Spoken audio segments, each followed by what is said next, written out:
রাত যখন গভীর হলো তখন দুলাভাই আমার রুমের দরজায় এসে নক করল। আমি জানতাম না বাহির থেকে দুলাভাই নক করছে। আমি ভয় পেয়ে আস্তে করে বিছানা থেকে উঠলাম। তারপর রুমের দরজার কাছে গেলাম। রুমের দরজার কাছে গিয়ে দরজাটা খুললাম। তারপর দেখলাম দুলাভাই। আমি দুলাভাইকে জিজ্ঞেস করলাম, এত রাতে আপনি আমার রুমে কিসের জন্য? দুলাভাই বলল, তুই এখন কোনো কথা বলবি না, চুপচাপ শুয়ে পড়ো। দুলাভাই এই কথা বলে আমার ওড়নাটা সরিয়ে দিয়ে যা করেছিল তা শুনলে তোমরা ঠিক থাকতে পারবে না। তাহলে আসল ঘটনাটা শুরু করি। আমার নাম কল্পনা, থাকি ময়মনসিংহ শহরে। একদিন এক বান্ধবী, নাম সবিতা, বলল, এই আমি আগামী ছুটিতে বড় আপার বাসায় যাব, তুই যাবি আমার সাথে। কল্পনা আপা এখন কোথায় থাকে তা বললি না, আগেই কিভাবে বলি যাব কিনা? ও হ্যাঁ, এই দেখ, আসল কথাই বলা হয়নি, শোন, বড় আপা এখন চট্টগ্রাম থাকে। যাবি? হ্যাঁ, যেতে পারি যদি মাকে রাজি করাতে পারিস। ঠিক আছে, সে ভার আমার। সত্যিই কলেজ বন্ধ হবার পর বাসায় ফিরে এলাম। বিকেলে সবিতা এসে হাজির। মায়ের কাছে বসে অনেকক্ষণ ভূমিকা করে আসল কথা বলল, খালাম্মা, আমি পরশু দিন চট্টগ্রাম যাব।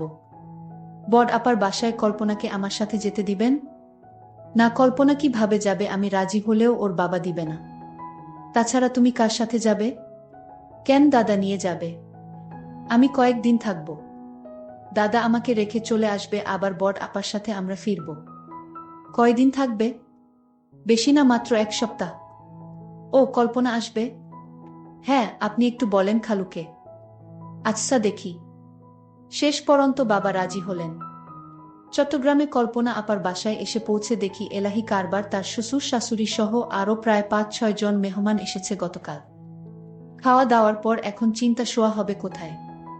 আপা পাশের বাসায় গেল, সে বাসায় ভদ্রলোক একা আছে, তার ফ্যামিলি গেছে ঢাকায়। হ্যাঁ, আপা পজিটিভ খবর নিয়ে এসেছে, এই পাশের বাসায় থাকব। আমি আর সবিতা। আমাদের নিয়ে এসে পরিচয় করিয়ে দিয়ে গেলেন আপা। এই যে ভাই, আমার বোন সবিতাকে তো চেনেন, আর এ হল ওর বান্ধবী কল্পনা। আরে সবিতা, কেমন আছ, কখন আসলে? হ্যাঁ দুলা ভাই, ভালো আছি, আপনি কেমন আছেন? ভালো ভালো, তোমার মতো শালী যাদের, তারা কি আর খারাপ থাকতে পারে? দুলাভাই খালি বেশি কথা বলেন। না না, বেশি আর কি বললাম। তা খেয়ে এসেছো নাকি? রান্না করব? না, খেয়েই এসেছি।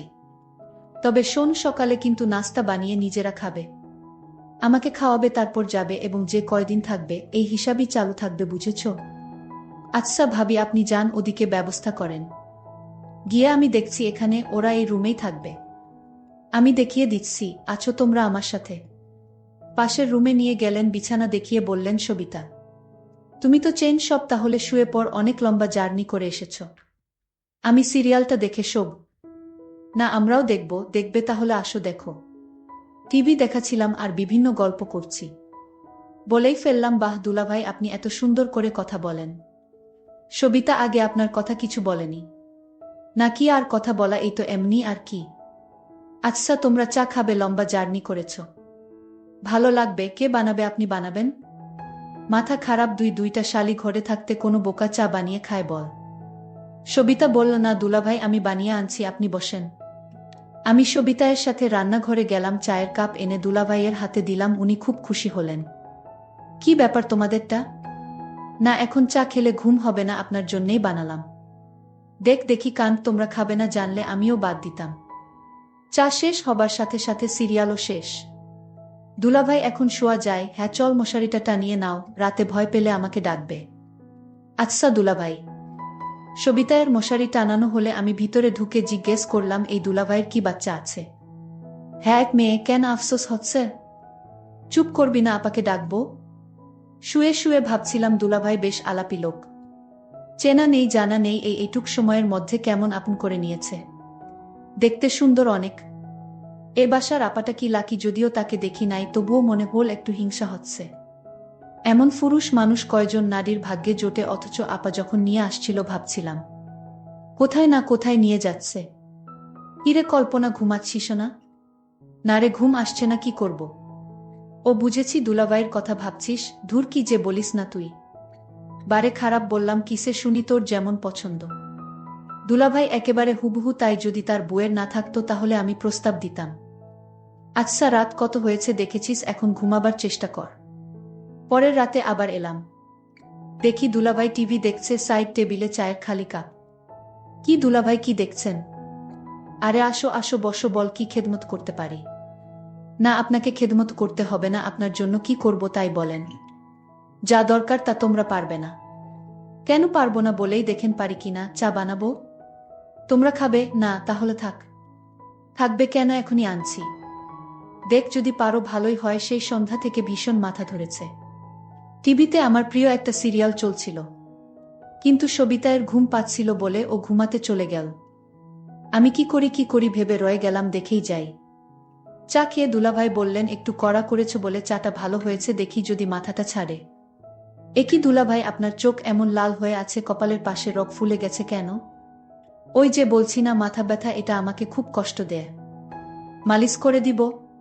না থাক, তুমি বেড়াতে এসেছো, আবার কি মনে করবে? কি যে বলেন দুলাভাই, কি মনে করব? আপনার কষ্ট হচ্ছে তো। আর তাছাড়া মাথা ব্যথা কমাতে মালিশের কোনো বিকল্প নেই। দুলাভাই, আমি মালিশ করে দেই আপনার কপালটা, তাহলে ব্যথা কমে যাবে। না, তুমি পারবে না। এই জন্যে আমার স্ত্রী আমাকে ছেড়ে সাধারণত কোথাও যায় না। এই যন্ত্রণাটা খুব খারাপ। আমি এতক্ষণ শুয়ে পড়তাম, তোমাদের জন্য বসে রয়েছি। আচ্ছা, সবই ঠিক আছে, এখন আপনি কোনো কথা না বলে চলেন, বিছানায় শুয়ে পড়েন। আমি আপনার মালিশ করে দেই, আমি ভালো মালিশ করতে পারি। মায়ের মাথায় ব্যথা আছে তো, তাই সবসময় মালিশ করতে হয়। কিন্তু সবিতা দেখলে কি বলবে? আরে, অসুখ হলে সবাই মানুষকে সেবা করতে পারে। এই নিয়ে আপনার ভাবতে হবে না দুলাভাই। আরে ধুর, সবিতা ঘুমিয়ে পড়েছ, আপনি জানেন না ওর ঘুম মরার মত। আর জানলেই বা কি আসে যায়, অসুস্থ মানুষের সেবা করতে হবে না? ও তাহলে চল। দুলাভাই উঠে তার শোবার ঘরে গেল। আমি সবিতাকে এক নজর দেখে দুলাভাইয়ের পিছনে গেলাম। আপনারা বিশ্বাস করেন, আমার অন্য কোনো উদ্দেশ্য ছিল না। লাইট জ্বালাতে চেষ্টা করলো, কিন্তু লাইট কিছুতেই জ্বলল না। একই টিউবটা আবার গেল। ধ্যাত, এই জন্যে আমার টিউব লাইট একেবারে পছন্দ না। শেষ পর্যন্ত ডিম লাইট জ্বালাতে হলো। দুলাভাইকে আমি তার মাথায় মালিশ করে দিচ্ছিলাম। দুলাভাই বলল, তুমি তো দেখি একেবারে ডাক্তারের মতো মালিশ করতে পারো। কি যে বলেনে দুলাভাই, আমার মায়ের মাথায় প্রতিদিন মালিশ করি তো, তাই অভ্যাস হয়ে গেছে। দুলাভাই বলল, তাই তো বলি, এত ভালো করে মালিশ করা কোথায় থেকে শিখলা?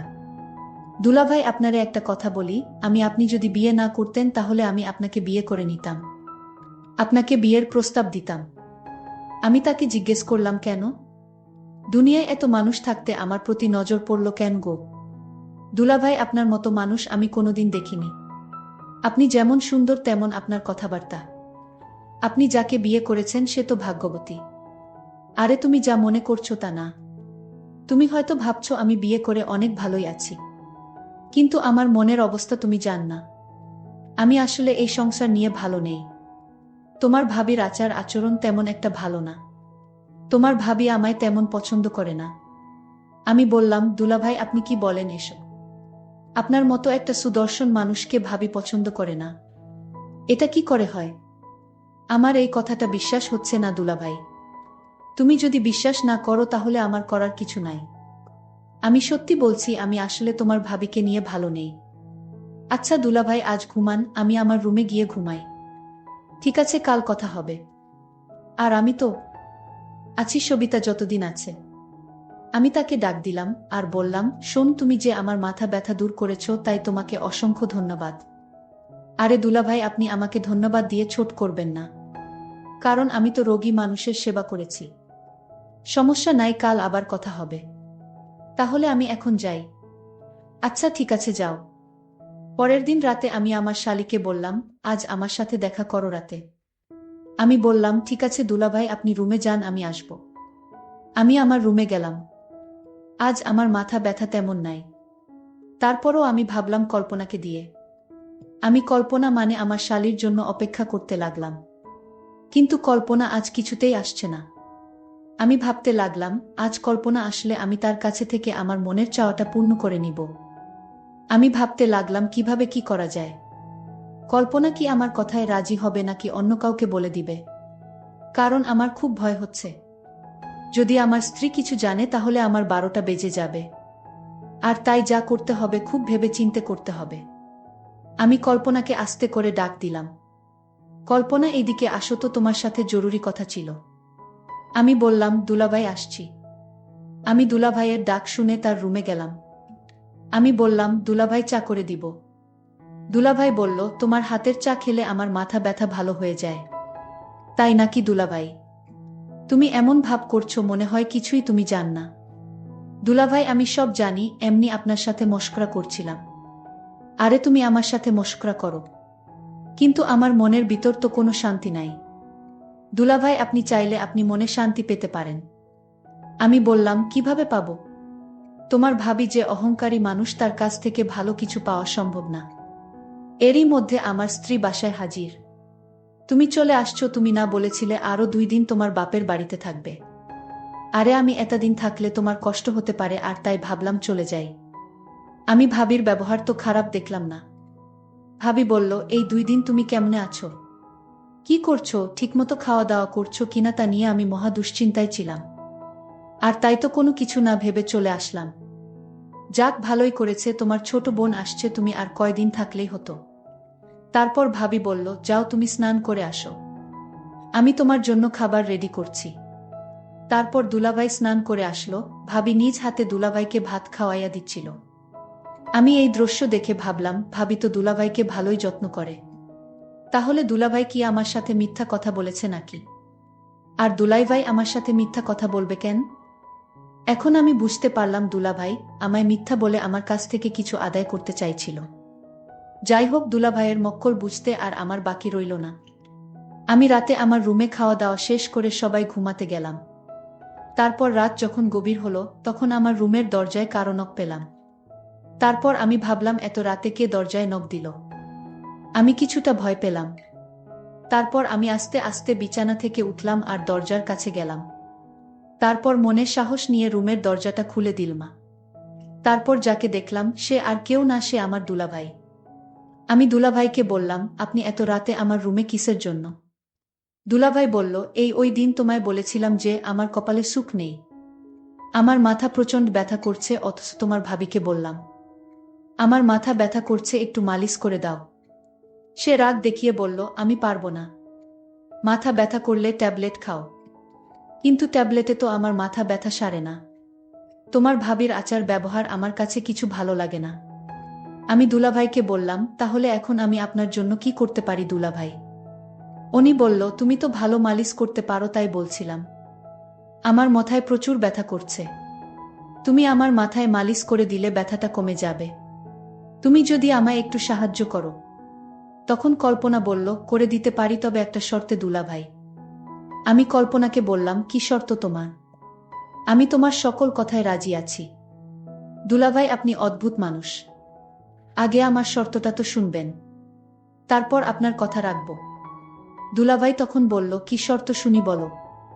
আমি বললাম, দুলাভাই, আপনি ভাবির সাথে রাতে যা করেন, আমিও আপনার কাছ থেকে তা পেতে চাই। আমি কল্পনার কথা শুনে অনেক অবাক হলাম। আমার অনেক খুশি হলাম মনে মনে। আমি বললাম, ও এই কথা ঠিক আছে, আমি তোমার কথায় রাজি। তারপর আমি কল্পনাকে বললাম, কখন তোমার কথা রাখতে হবে? আমি বললাম, এই মুহূর্তে এবং এখনই। তারপর দুলাভাই বলল, তাহলে শুয়ে পড়ো। আমি বিছানায় শুয়ে পড়লাম। তারপর দুলাভাই আমার বিছানায় এসে বসল আর আমার ওড়নাটা সরিয়ে দিয়ে যা করেছিল তা আমি তোমাদের পরের পার্টে বলবো। আজকেই এই পর্যন্তই। সবাই ভালো থাকবেন, সুস্থ থাকবেন। সবাইকে ধন্যবাদ।